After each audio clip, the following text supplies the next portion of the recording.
Good morning, it's Doug from Vermont Hoyas, and welcome to a visit with myself and Hoya imbricata and or Hoya maxima.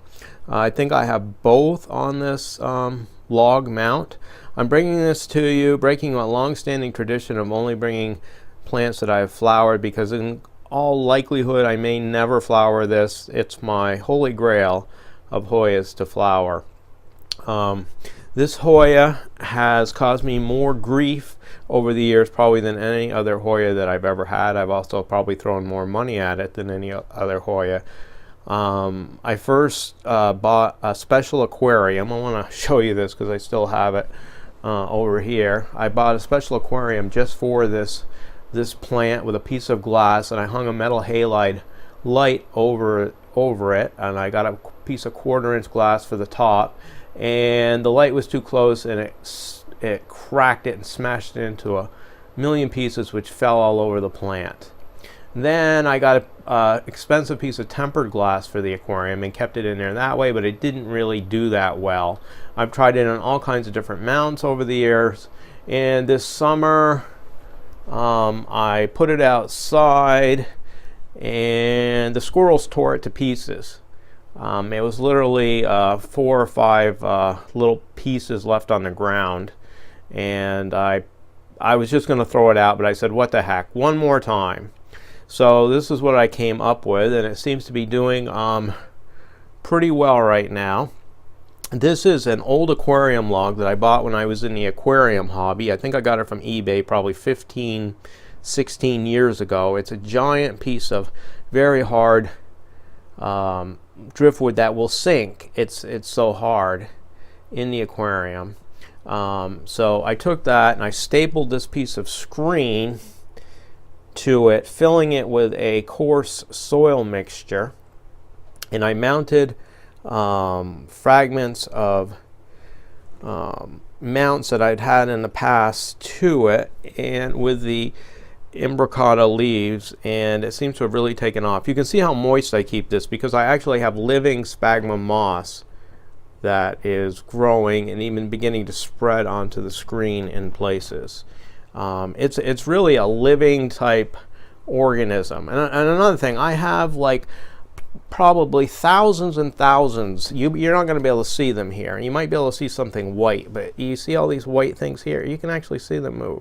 There are thousands of these little teeny insects of some type. They don't cause any harm. They just seem to like organic matter, and they live on the wood. I also have these things on some of the soil of my Hoyas, but I don't see any reason to try to get rid of them with an insecticide because they don't really cause any harm, and you can see the plant is doing absolutely fine. So I say live and let live. So this is it. This is a new one leaf that survived out of a Hoya maxima that I ordered from Thailand. It's bigger than some of the others. It's like 3.5 inches across, and it's curled.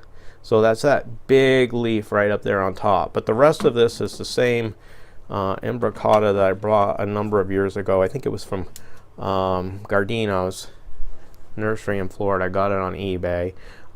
Every time this thing has started to do a little bit well for me over the years, it's just died back. Really frustrating.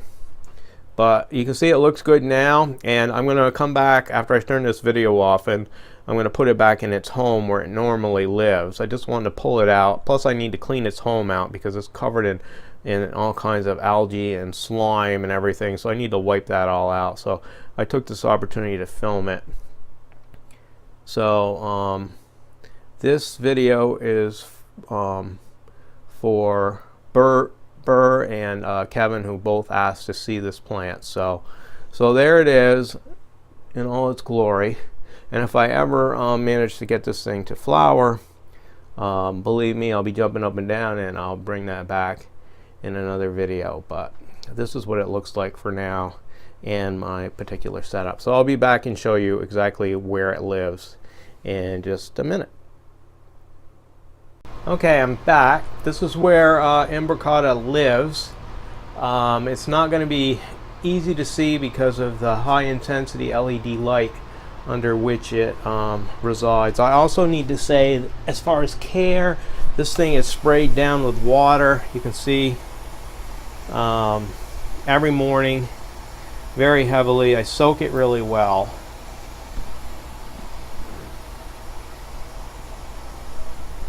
That's what makes a sphagnum moss grow and spread, I think, so well. But imbricata does not want to ever dry out. And I just cleaned this tray out because it was all covered in slime. Now the final piece of the puzzle on why this thing is growing so well. If this was just in here like this in this grow tent, being sprayed once a day, I've tried this kind of thing before in the past and it doesn't work. The whole secret and the reason why this plant is working here is because of this little clear grow tent. I don't know if I can do this one-handed. I have to hang on to the camera. Maybe I can pull it off. There you go. This thing